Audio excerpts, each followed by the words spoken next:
Alors vous allez comprendre, notre constitution a un courant communautariste. Le courant communautariste, c'est le semblant de dire l'unité africaine. Attention, l'unité africaine qu'avait prôné Mobutu, Nyerere, Kaunda, Kadhafi, se diffère de l'unité africaine d'aujourd'hui. Aujourd'hui, quand on dit unité africaine, ça voudra dire Congo, vous êtes trop grand, donnez vos terres au Rwanda qui n'a pas beaucoup de terres. On oublie une chose, parce que chaque fois, le Rwanda dit, nous avons des terres au Congo. Mais si nous prenons tous les bulletins administratifs, lisez tous les bulletins administratifs, on disait Congo, Rwanda, Urundi. Autrement dit, le Rwanda était la terre congolaise, le Burundi était la terre congolaise. Avec les communautaristes qui ont écrit cette constitution, les Bob Kabamba, les professeurs Mampouya, il y avait Bochab là-dedans. Mais suivez Bochab par après.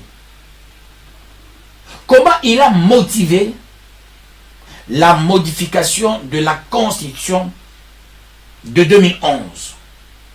Il a dit, j'étais là à la rédaction. Ça, c'est une constitution des belligérants. Mais quand les gens continuent à dire que ce n'est pas la constitution des belligérants, je dis, c'est la mauvaise foi. Un belligérant, mais c'est celui qui était le détenteur des armes. Quand il négociait cette constitution, Bemba avait son armée à Kinshasa. Rouberois avait son armée. Il n'y avait pas encore une armée républicaine à Sun City.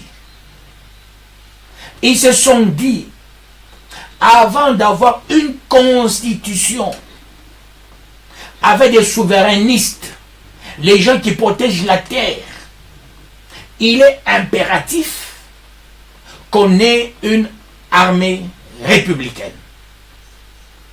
Personne n'aura son armée. On écrivait cette constitution, Bemba avait son armée. Lui, en tant que vice-président, pourrait s'y retrouver à la CPI. Son armée est l'armée congolaise, en plein Kinshasa. Lui, vice-président, il avait son armée à Kinshasa. Quand on a pondu cette constitution, il avait son armée à Kinshasa. Quand il a battu campagne à son temps, comme candidat président de la République, il avait son armée à Kinshasa. Robert, il avait aussi son armée. C'est de ce qu'on appelle la belligérance. Et chaque fois, on fait allusion à l'accord de Sun City dans le préambule. C'est l'accord avec qui? Les gens qui avaient des milices. Voilà pourquoi on les appelle les belligérants. Ces gens n'avaient pas encore déposé les armes officiellement. Moi, j'ai toujours dit qu'il y a une injustice criante. Quand il y a des rebelles à l'Est, on fait de ces rebelles des ministres, on fait de ces rebelles des grands messieurs. Mais quand il y a les rebelles ici chez nous, non, eux, il faut les arrêter, eux, il faut les tuer. Les cas de Maïmaï de chez nous, les cas de Bakatakatanga de chez nous, on ne les a jamais récompensés. Mais les rebelles de l'Est, on les a récompensés. Ils sont aujourd'hui dans l'hémicycle. Alors, c'est la mauvaise politique. Il fallait en finir avec la rébellion au Congo avant d'avoir une constitution. On a fait cette constitution dans la précipitation par les gens qui étaient les communautaristes. Les communautaristes, dans leur tête, ils ont la capacité et la possibilité de céder une partie de la terre.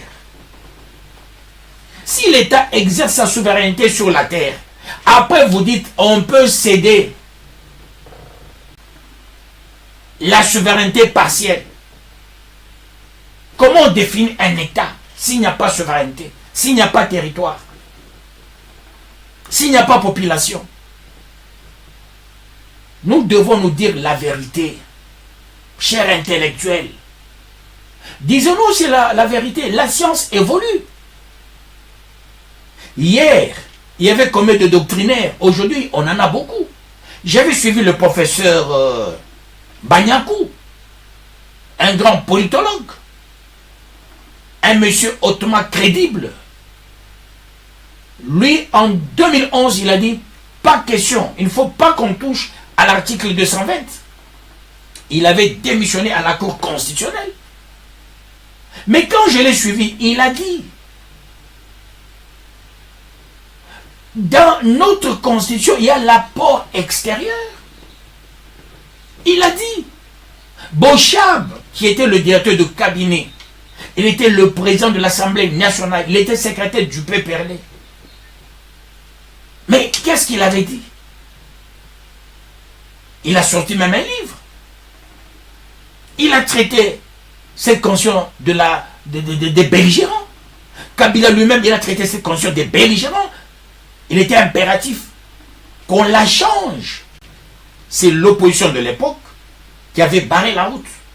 Malgré ça, dans ses prérogatives constitutionnelles, il a modifié la Constitution.